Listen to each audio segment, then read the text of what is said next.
मेरठ में 3 लोगों ने एक शख्स को मौत के घाट उतार दिया। कत्ल करने वालों का यह दावा कि मृतक उनकी अश्लील तस्वीरें वायरल करने की धमकियां दिया करता था और 40,000 रुपए अब तक उनसे वसूल चुका था। उस लड़के ने पहले 3 अलग अलग लड़कों के साथ समलैंगिक संबंध बनाए और फिर उससे जुड़ा एक अश्लील वीडियो तैयार किया। फिर शुरू हुआ अश्लील वीडियो की धमकी के साथ लोगों को ब्लैकमेल करने का खेल। लेकिन जाल में फंसे लोगों ने लिया कत्ल करने का फैसला। ये वारदात मेरठ की है, जहां बीती 26 तारीख को एक शख्स लापता होता है। उसके बाद सामने आता है समलैंगिक रिश्तों के चलते कत्ल की एक ऐसी वारदात का खुलासा जिसको सुनने वालों का दिल दहल जाता है।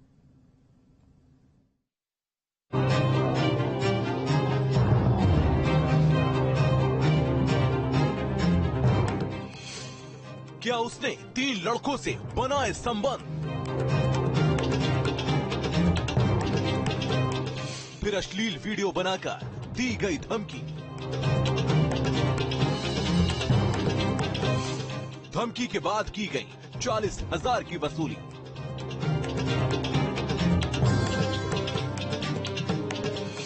कत्ल की वारदात से दहल गया मेरठ।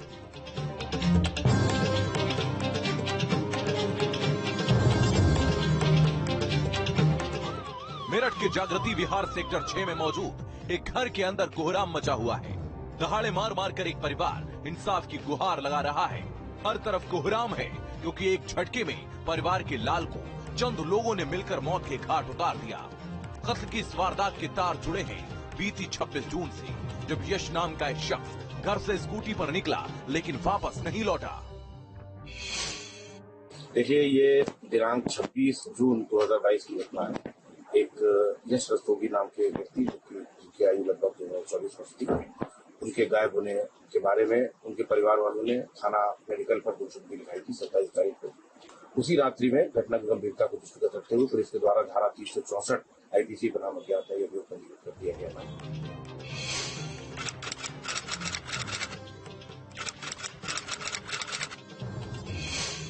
26 जून 2022 मेरठ।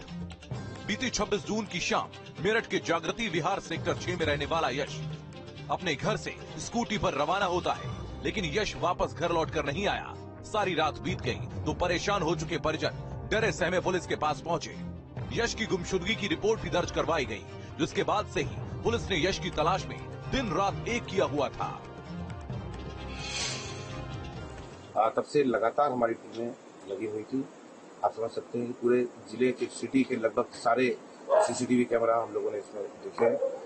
सर्विलांस की एसओजी की थाना मेडिकल की टीम हमारी दिन रात इसमें लगी हुई थी। इस लड़के का अपने घर से स्कूटी पर अकेले जाना और काफी जगह कई कैमराज में अकेले जाता हुआ प्रतीत हुआ, जिससे ये माना जा रहा था कि ये संभवतः कहीं अकेले गया है, तो इसको लेकर पूरे शहर में सीसीटीवी फुटेज को खंगालने के बाद आखिरकार पुलिस इस नतीजे पर पहुंची कि घर से रवाना हुआ यश मेरठ के थाना लिसाड़ी गेट तक पहुंचा, लेकिन वहां से यश वापस नहीं आ सका।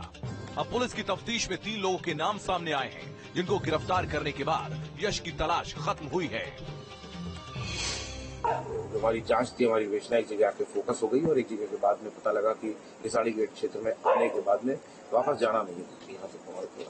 उसी पर थोड़ा फोकस किया गया तो जानकारी में मिला कि 3 लड़के जो है उनके बारे में जानकारी मिली, शावेज, अलीजान और सलमान। और जब उनसे कड़ाई से पूछताछ करी गई और कुछ साक्ष्यों को लिंक किया गया, तमाम इलेक्ट्रॉनिक साक्ष्य भी देखे गए, तो जानकारी में आया कि इन लोगों ने बाद में स्वीकार भी किया कि इन लोगों ने हत्या कर दी है और उसके बाद में इसका शव को छुपाने के उद्देश्य से बोरे में भर के फांसी में डाले गए। पुलिस की गिरफ्त में आए तीनों मुलजिमों ने इस बात को कबूल किया है कि उन्होंने अपने हाथों से यश का कत्ल किया है, जिसकी लाश को छिपाने के लिए शहर के ही नाले में दफना दिया गया। कत्ल के पीछे जो वजह सामने आई वो और भी ज्यादा चौंकाने वाली थी। पुलिस की तफ्तीश में यह खुलासा होता है कि मृतक यश के कई लोगों से समलैंगिक संबंध थे और पकड़े गए तीनों मुलजिमों के साथ भी यश के रिश्ते कुछ इसी तरह के थे।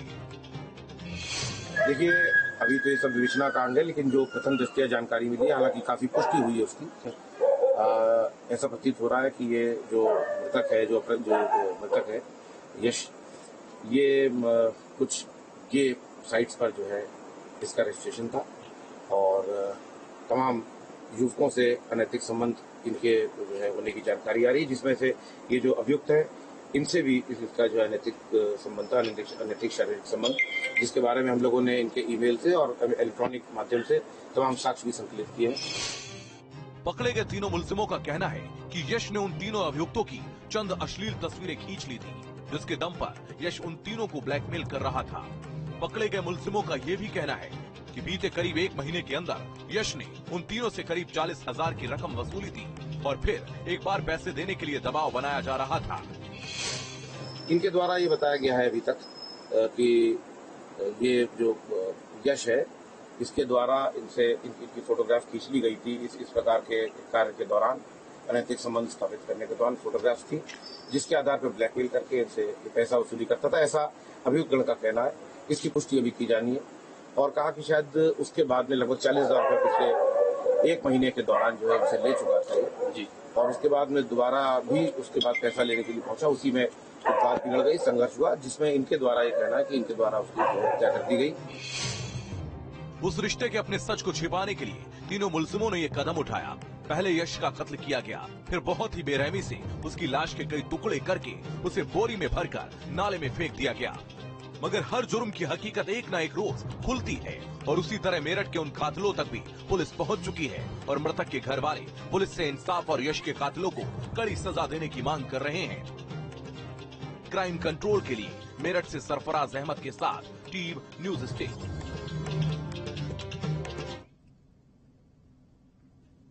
अयोध्या में करीबन 1 महीने पहले एक कत्ल हुआ। उस कातिल ने बहुत ही बेरहमी से एक प्रेग्नेंट टीचर को मौत के घाट उतार दिया। उस महिला की गर्दन और शरीर पर 24 से ज्यादा वार किए गए। इस दहला देने वाली वारदात में सुराग के नाम पर पुलिस के पास अगर कुछ था तो वो था सीसीटीवी फुटेज, जिसमें एक संदिग्ध नाबालिग नजर तो आ रहा था, लेकिन उसकी पहचान नहीं हो पा रही थी। लेकिन 1 महीने की तफ्तीश के बाद आखिरकार पुलिस के हाथ उस कातिल के गिरेबान तक पहुंच गए। उस कातिल तक पहुंचने में सबसे अहम कड़ी एक टी शर्ट ने निभाई। जी हां, एक टी शर्ट की मदद से कत्ल की उस वारदात का खुलासा कैसे हुआ, इस रिपोर्ट में देखिए।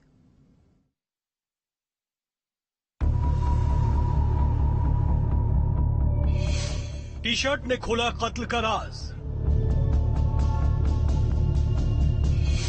1 महीने बाद वारदात का पर्दाफाश।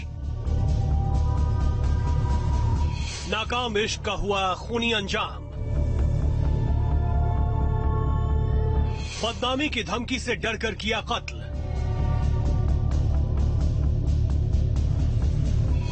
नाबालिग छात्र ने की थी वारदात। पुलिस की हिरासत में खड़े इस नाबालिग लड़के के हाथ रंगे हैं खून से। कत्ल के एक ऐसे जुर्म से जिसकी सच्चाई की तलाश में पुलिस बीते 1 महीने से खाक छान रही थी। वारदात से जुड़े सुराग के नाम पर पुलिस के पास सिर्फ एक सीसीटीवी फुटेज था, जिसमें मुलजिम का चेहरा तक नजर नहीं आ रहा था, लेकिन उसकी टी शर्ट ने उसके गुनाहों की हकीकत 1 महीने के बाद सामने लाकर रख दी। टी शर्ट जो है इस घटना के नामलन में एक बहुत ही महत्वपूर्ण कड़ी रही है, लेकिन उस टी शर्ट का फोरेंसिक साइंस के साथ बहुत ही बेहतरीन इस्तेमाल किया गया। अयोध्या में 1 महीने पहले हुए कत्ल के इस वारदात की पूरी कहानी को समझने के लिए वारदात को शुरू से समझिए।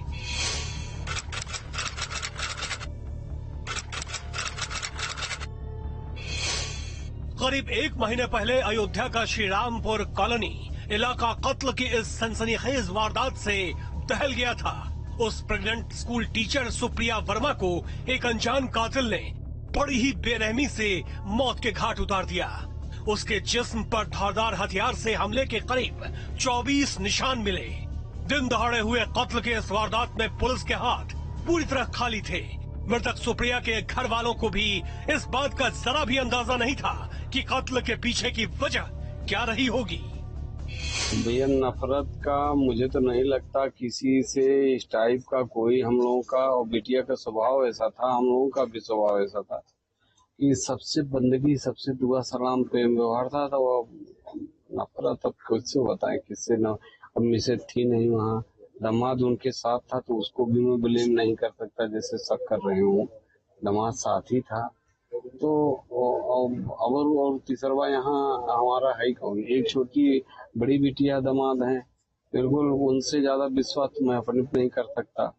एक अनुरागे का है, जैसे मैं कह रहा हूँ अनुराग मेरी रात दिन जब मेरा एक्सीडेंट हुआ या कोई काम हुआ कहीं पैसे वो हमेशा खड़ा रहता। तो मैं कहती हूँ आदमी जिसका वारदात से जुड़े सुराग के नाम पर पुलिस के पास था तो सिर्फ एक सीसीटीवी फुटेज, जिसमें कातिल नजर तो आ रहा था लेकिन कातिल के चेहरे की पहचान नहीं हो पा रही थी।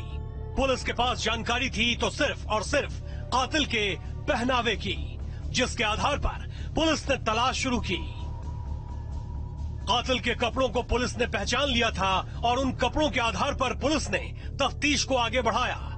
मुजरिम तक पहुंचने के लिए पुलिस बीते 1 महीने से दिन रात एक किए हुए थी।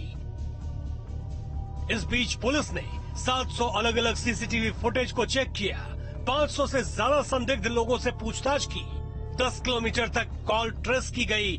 टी शर्ट के बारे में 400 से ज्यादा दुकानदारों से पूछताछ की गई, जिसके बाद ये खुलासा हुआ कि टी शर्ट का एक ई-कॉमर्स साइट से ऑनलाइन ऑर्डर किया गया था।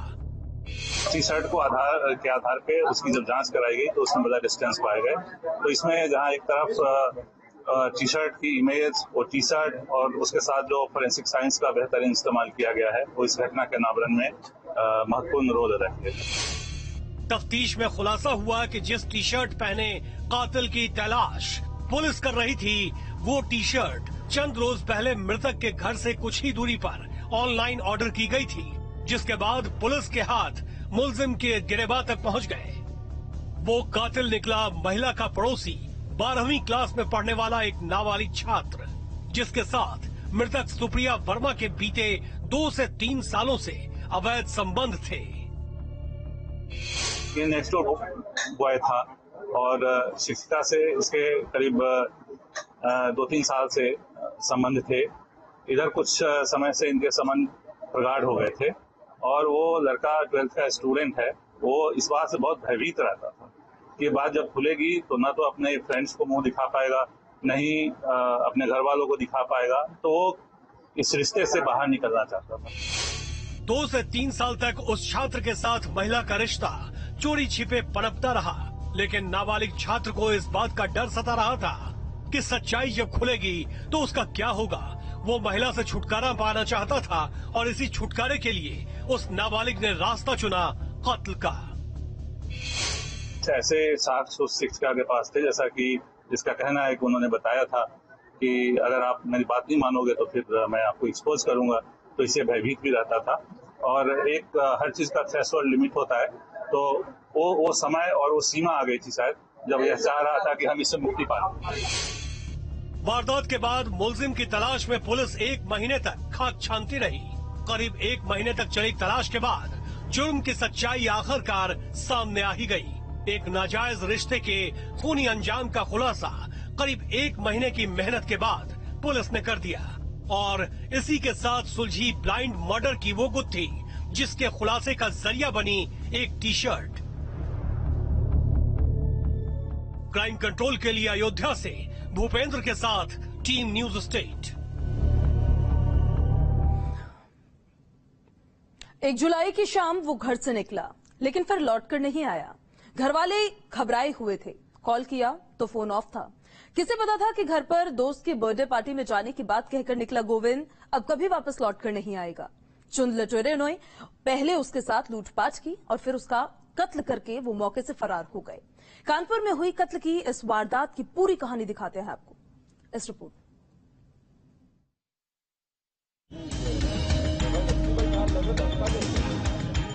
रात के अंधेरे में युवक से लूट, सीसीटीवी में कैद हुआ हर सबूत। बेखौफ बदमाशों ने पहले की लूट, लूट के बाद कर दिया कत्ल। सीसीटीवी में कैद ये तस्वीरें इस बात की गवाह हैं कि कानपुर में बेखौफ बदमाशी के हौसले कितने बुलंद हैं। तस्वीरों में एक लाल रंग की कार है। कार के पास चंद लोग खड़े हैं। फिर कार का दरवाजा खुलता है। वो लोग कार में बैठते हैं और फिर वहां से रवाना हो जाते हैं। सीसीटीवी की ये तस्वीरें कानपुर के नवाबगंज थाना इलाके की हैं, जहां चंद रोज पहले गोविंद नाम का एक शख्स लापता हुआ और तमाम तलाश के बाद आई उसकी मौत की खबर। ये प्रकरण थाना नवाबगंज से संबंधित है। ये दिनांक 1 जुलाई की ये बात है। तकरीबन 4 साढ़े 4 के आसपास जो है गोविंद वर्मा नाम का एक लड़के, तब उम्र तकरीबन 25-26 वर्ष है, ये घर से बाहर निकले हुए थे और उसके बाद ये वापस नहीं आए। तो इसी संदर्भ में घर वालों ने फिर गुमशुदगी दर्ज कराई हुई थी और उसके बाद जो है जब प्रकरण संज्ञान में आने के बाद फिर मुकदमा इस पे दर्ज किया गया है।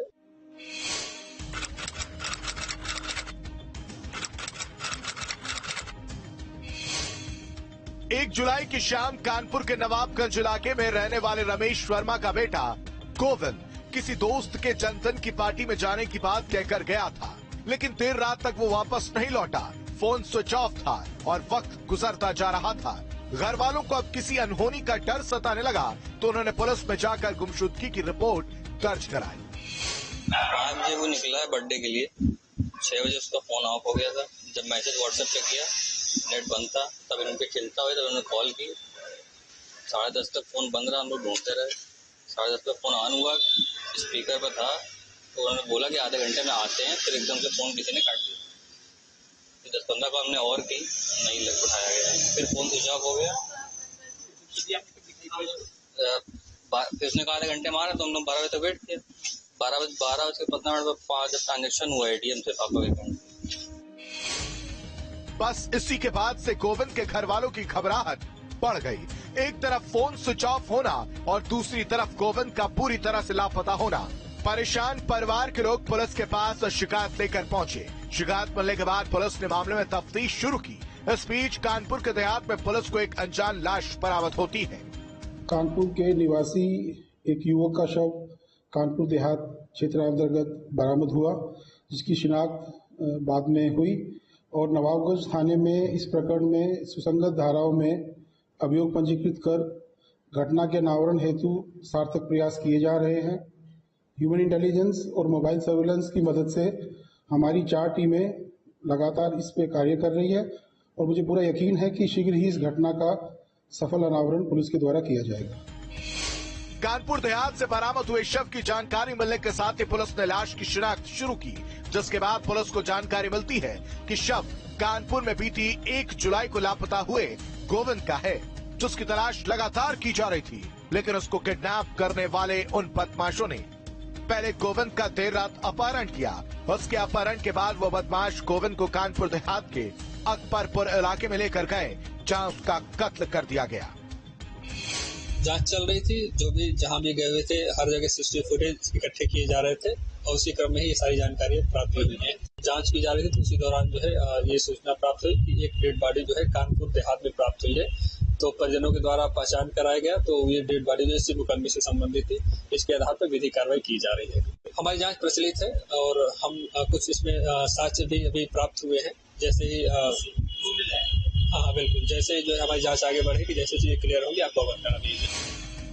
कानपुर से सामने आई चंद सेकंड के इस सीसीटीवी फुटेज में कैद हुए बेखौफ बदमाशों की सच्चाई। वो बदमाश जिन्होंने सरेआम एक शख्स का अपहरण कर लिया। अपहरण के बाद उन बदमाशों ने उसके साथ लूटपाट की। लूटपाट के बाद उसका कत्ल करके लाश को छोड़कर फरार हो गए। फिलहाल सबूतों के बिना पर पुलिस गोविंद के कातिलों की तलाश कर रही है, लेकिन बिलखता हुआ परिवार यही कह रहा है कि वक्त रहते अगर पुलिस ने उनकी सुनवाई की होती तो शायद आज गोविंद उन बदमाशों का शिकार नहीं बना होता। क्राइम कंट्रोल के लिए कानपुर से दीप त्रिवेदी के साथ टीम न्यूज स्टेट। वो दिल्ली में रहता था और उसकी पत्नी बदायूं में रहती थी। फिर उन दोनों के बीच आया एक तीसरा शख्स और एक रोज इस नाजायज रिश्ते की पोल खुल गई, जिसके बाद उसकी फरेबी पत्नी ने अपने आशिक के साथ मिलकर बहुत ही बेरहमी से अपने पति को हमेशा हमेशा के लिए मौत की नींद सुला दिया। पति, पत्नी और उन दोनों के बीच तीसरे की एंट्री के बाद रिश्तों ने क्या खौफनाक मोड़ लिया और उसका क्या अंजाम हुआ, इस रिपोर्ट में देखें।